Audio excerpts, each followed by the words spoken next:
यहाँ पर दो अलग अलग सिचुएशंस दिया गया है। ये पहला सिचुएशन है situation 1 and this is situation 2।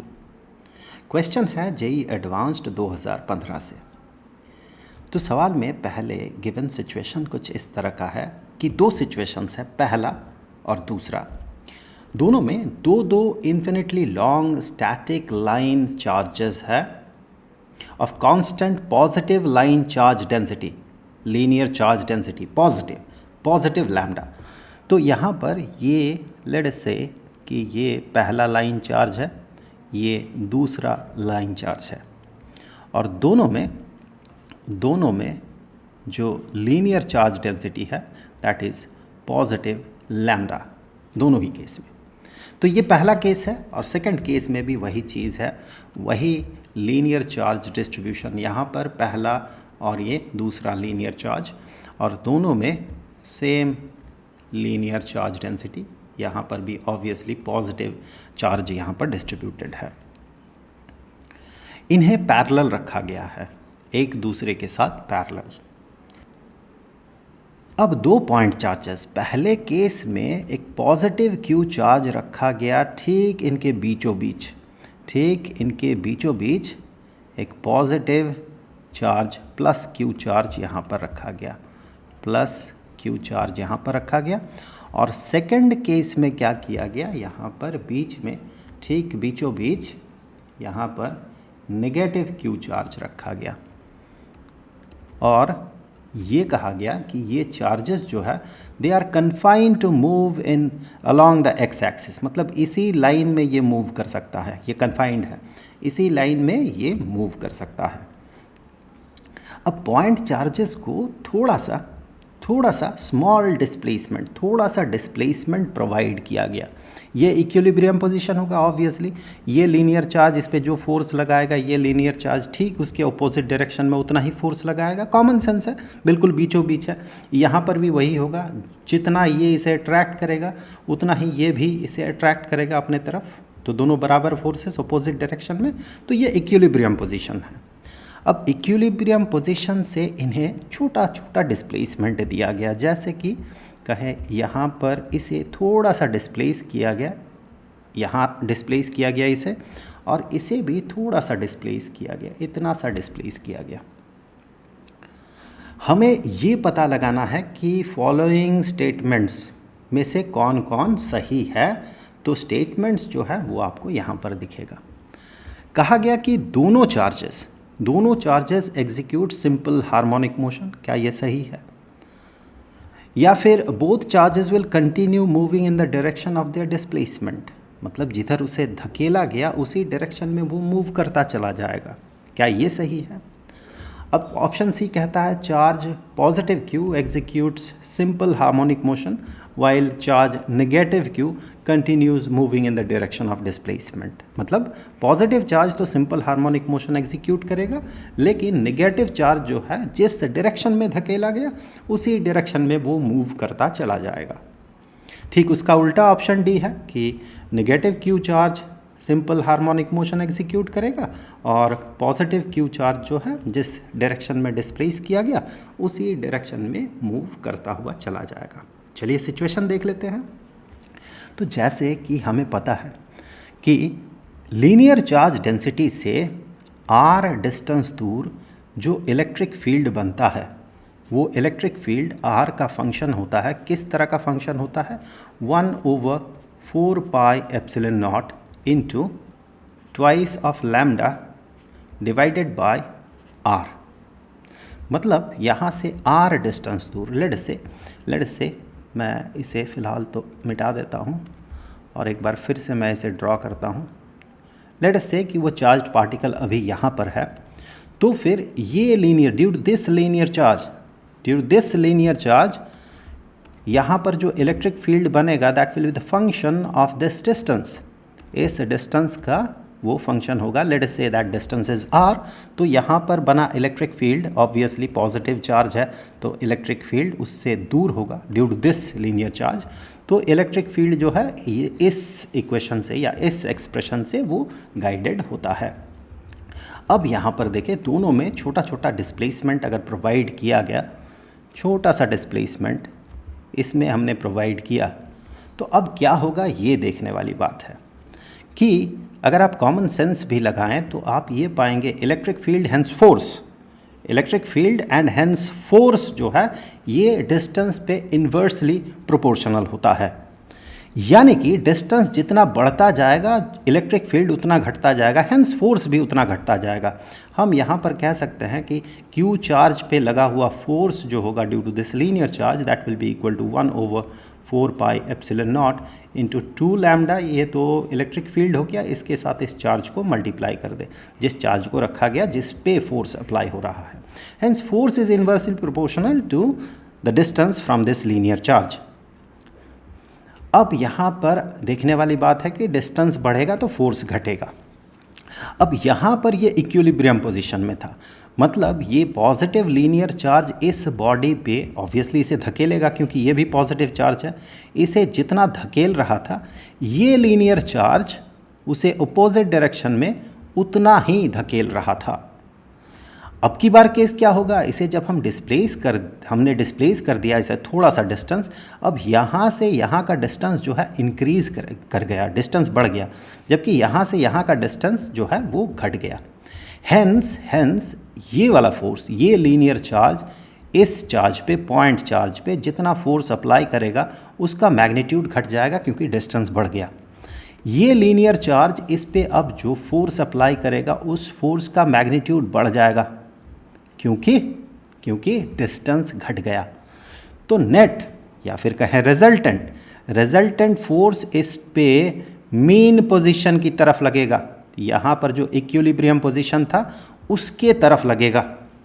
और जब वापस ये बॉडी जब इधर पहुँच जाएगा, इस तरफ मूव करते हुए, ऐसे मूव करते हुए इधर पहुँचेगा तो ठीक इसका उल्टा होगा, यानी कि अब फोर्स इस पे लगेगा इस डायरेक्शन में।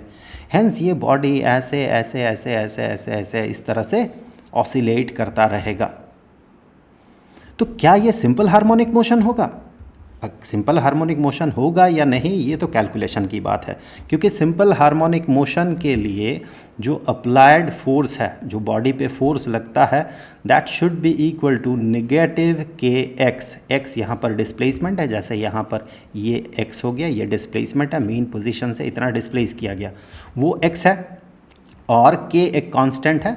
और नेगेटिव साइन ये बताता है कि डिस्प्लेसमेंट जिस डायरेक्शन में हुआ बॉडी पे फोर्स उसके अपोजिट डायरेक्शन में लगेगा। ये तो सही है, यहाँ पर इस केस में ऐसा तो हो रहा है कि फोर्स जो है अपोजिट डायरेक्शन में लग रहा है डिस्प्लेसमेंट के, लेकिन ये इस रूल को फॉलो करेगा तब हम कहेंगे कि सिंपल हार्मोनिक मोशन होगा। ये हम बाद में कैलकुलेट करते हैं। तो हम एक चीज़ तो हम ये समझ पाए हैं कि ये जो बॉडी है, ये बॉडी है, इसे डिस्प्लेस करने से उसी डायरेक्शन में ये मूव करता चला जाएगा ऐसा नहीं है, ये वापस पीछे आएगा, ऑसिलेट करेगा।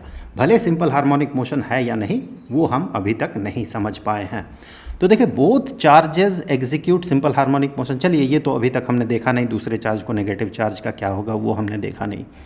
ये क्या कहता है, both charges will continue moving in the direction of their displacement. ये तो होगा नहीं क्योंकि पहला ही केस हमने देख लिया कि ये उस डायरेक्शन में मूव करता हुआ नहीं जाएगा, बल्कि ये वापस लौटेगा मेन पोजीशन की तरफ।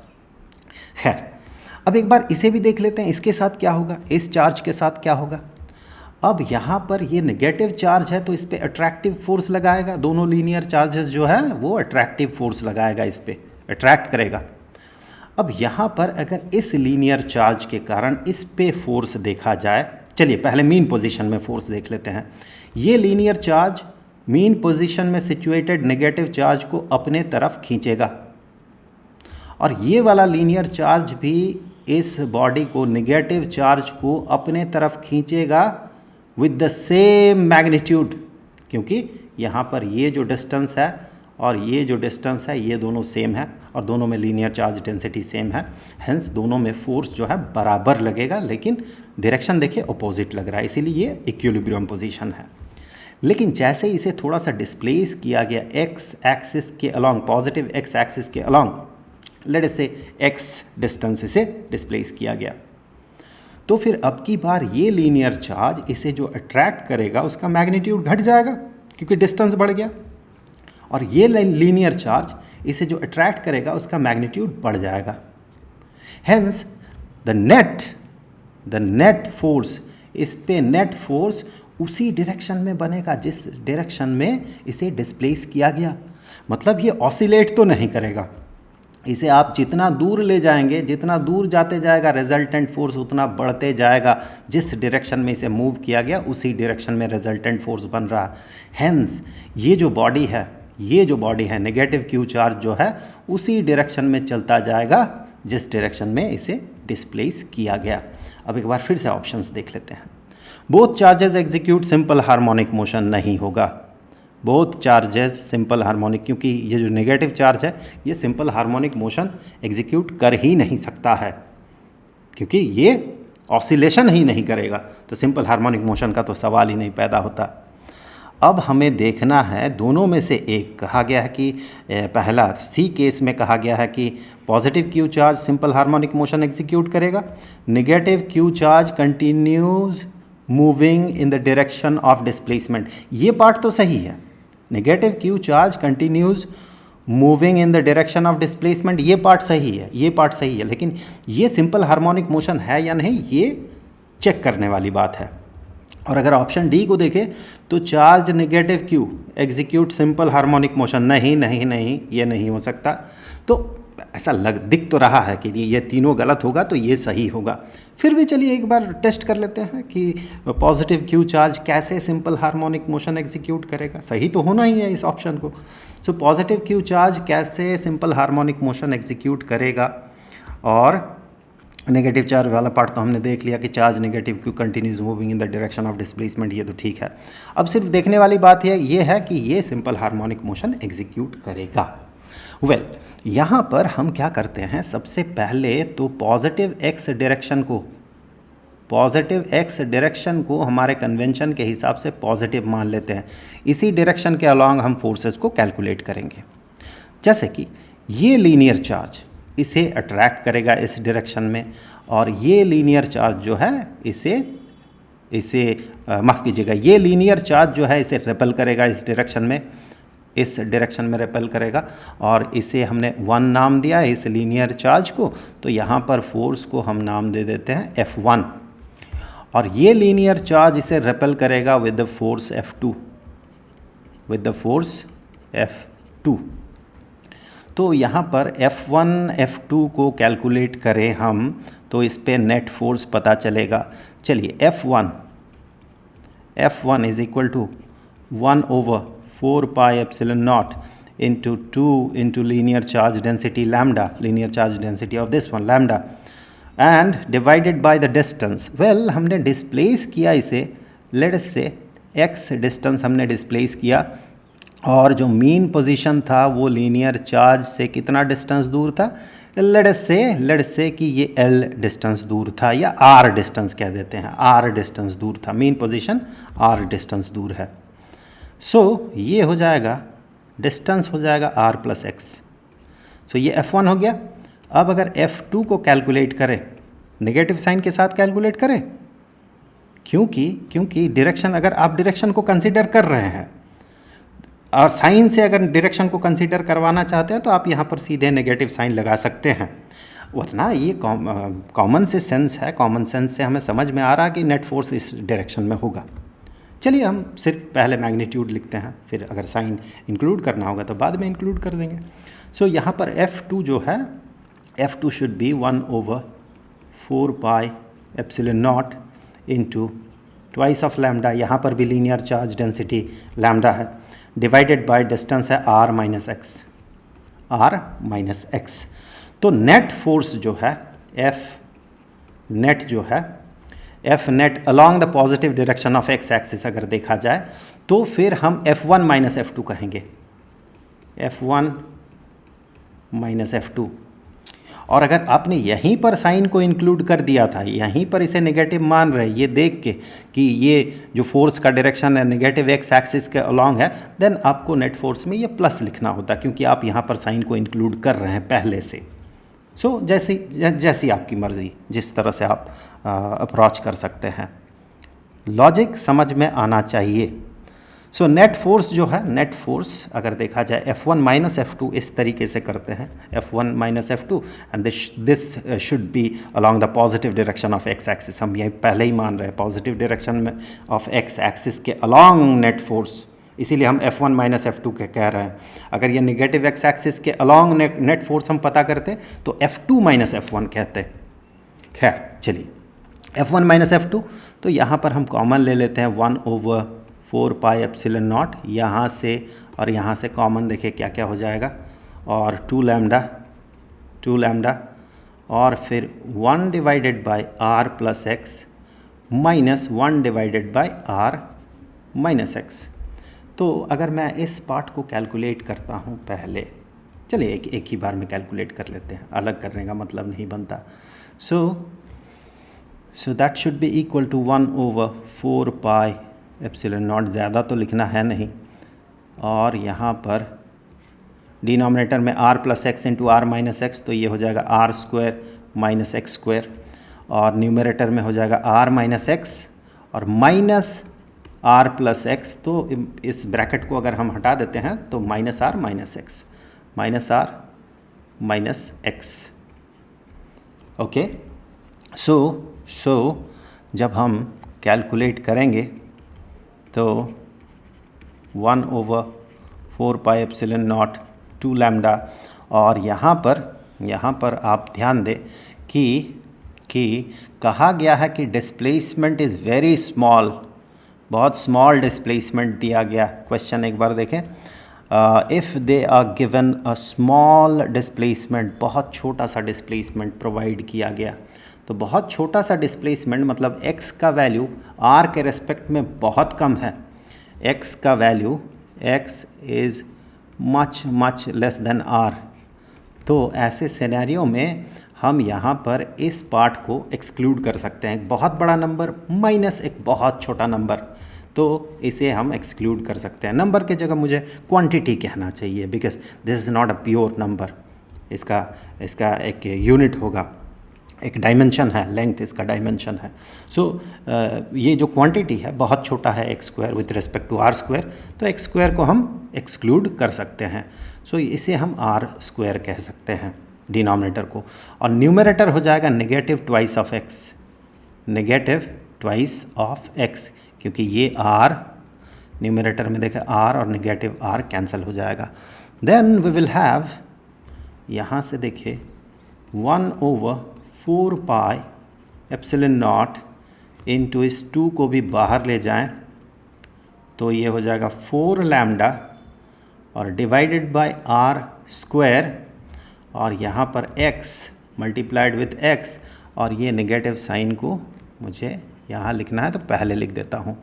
सो नेगेटिव साइन यहाँ पर, आप यहाँ पर गौर करें कि this part is constant, this part इस सिचुएशन में ये चेंज नहीं कर रहा। r जो है 2 लीनियर चार्ज डिस्ट्रीब्यूशन का जो परपेंडिकुलर डिस्टेंस है उसका आधा है, मतलब मीन पोजीशन एक लीनियर चार्ज से जितना दूर है यहाँ से यहाँ तक का डिस्टेंस वो ठीक आधा होगा, इस परपेंडिकुलर डिस्टेंस का ठीक आधा है। तो सिचुएशनल कांस्टेंट है ये, इस सिचुएशन में ये कांस्टेंट है, और लैम्डा भी कांस्टेंट है, चेंज नहीं कर रहा है, सिर्फ चेंज कौन कर रहा है, x चेंज कर रहा है। तो आप अगर इसे देखें तो ये कौन सा फॉर्मेट फॉलो कर रहा है, आप गौर से देखें, सिंपल हार्मोनिक मोशन के लिए ये रूल फॉलो करना चाहिए, फोर्स जो है should be equal to negative a constant, कोई भी कांस्टेंट, इनटू डिस्प्लेसमेंट। सो यहाँ पर negative a constant into displacement. हाँ, यहाँ पर एक चीज़ आपको गौर करना चाहिए कि यहाँ पर नेगेटिव साइन क्यों अपीयर किया फोर्स में, क्योंकि हमने एफ नेट कैसे पता कर रहे हैं, एफ नेट में जैसे ही हमने लिखा F1 minus F2, F1 minus F2, वैसे ही ये बन गया F net along positive x axis या positive direction of x axis, along the positive direction of x axis, ये एफ नेट, और उसका वैल्यू नेगेटिव आ रहा, मतलब फोर्स अल्टीमेटली जो नेट फोर्स है वो अल्टीमेटली पॉजिटिव एक्स एक्सिस के अपोजिट डायरेक्शन में होगा, मतलब नेगेटिव एक्स एक्सिस के डायरेक्शन में होगा। ये नेट फोर्स जो है नेगेटिव डायरेक्शन में होगा, इस डायरेक्शन में होगा नेट फोर्स। अपोजिट डायरेक्शन में होना भी चाहिए, ऑसिलेट करने के लिए डिस्प्लेसमेंट के अपोजिट डायरेक्शन में फोर्स होना चाहिए।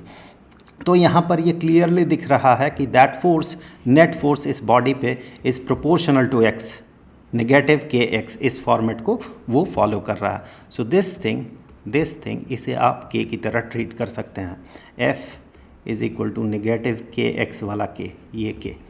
सो उसकी तरह आप इसे ट्रीट कर सकते हैं। ये समझ में आ रहा है, क्लियरली समझ में आ रहा है कि ये बॉडी जो है, ये पॉजिटिव चार्ज जो है सिंपल हार्मोनिक मोशन एग्जीक्यूट करेगा। सेकंड पार्ट तो सही होगा, हमने देख ही लिया था, ये सिंपल हार्मोनिक मोशन ये एग्जीक्यूट करेगा, तो ये सही ऑप्शन है। लेकिन थोड़ा सा ये भी देख लेते हैं कि ये जो सिंपल हार्मोनिक मोशन होगा इसका एंगुलर फ्रीक्वेंसी कितना होगा। सो एंगुलर फ्रीक्वेंसी की बात अगर किया जाए तो angular frequency is square root of k divided by m. M is the mass of that body, और ये के क्या है, ये वाला वैल्यू जो है ये के है। So that is equal to square root of this part 1/4 pi epsilon naught into 4 cancel कर सकते थे हम यहाँ पर।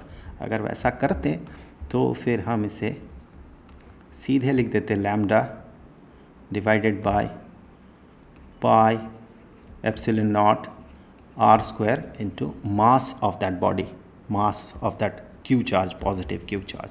तो ये हो जाता एंगुलर फ्रीक्वेंसी, ये हो जाता अगर एंगुलर फ्रीक्वेंसी पूछा जाए ऐसे केस में, angular frequency of the motion, simple harmonic motion of that positive Q charge, इस चार्ज के ऑसिलेशन का एंगुलर फ्रीक्वेंसी। तो IIT JEE मेन और IIT JEE एडवांस्ड के प्रीवियस ईयर्स क्वेश्चंस के सॉल्यूशंस का जो प्लेलिस्ट है उसका लिंक आपको नीचे डिस्क्रिप्शन बॉक्स में मिल जाएगा।